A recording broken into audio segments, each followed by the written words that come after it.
Costco is one of the best businesses in the world. Over the last 20 years, the stock has gone up over 3,000%, which is an annualized return of nearly 19%, including dividends. And the stock just hit another all-time high.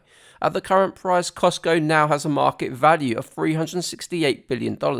Revenue over the last 12 months comes to $254 billion, with $7.2 billion of net income and $7.4 billion of free cash flow. So Costco's stock is now valued at 1.4 times revenue and 51 times earnings.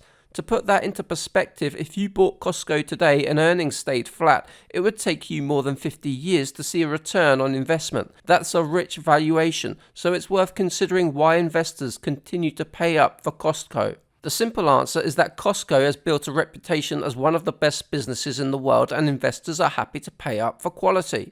A longer answer is that Costco still has room to grow its business and increase its margins. The company thinks it can open 30 new warehouses a year, both in the US and abroad, which can provide a rough 3% boost to annual revenue growth. And Costco has ample room to increase prices and membership fees in the face of inflation, with higher membership fees dropping almost entirely to the bottom line. Costco also has room for improvement in technology and advertising.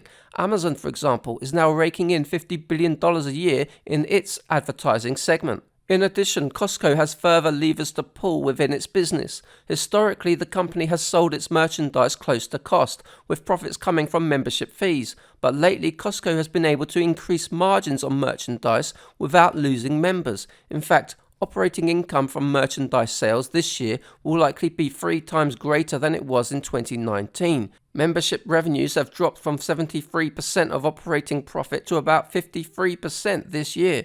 So just as it's done for the last 20 years, Costco can drive revenue and higher margins going forward, which can keep earnings per share advancing at a strong rate. However, it's worth noting just how much optimism is priced in, because a large part of the gain in Costco's stock comes from the fact that Costco's earnings multiple has more than doubled over the last 20 years. In 2004, it was about 23, but at 51 times earnings, the PE ratio is now at an all-time high, which is pretty unusual for such a mature company.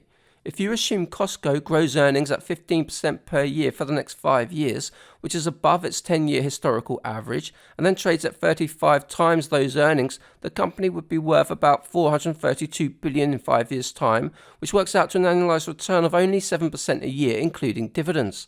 So an investment in Costco not only requires above average earnings growth, it also requires that the PE multiple stays significantly elevated. Of course, investors have been saying that Costco is expensive for years and the stock has continued to perform.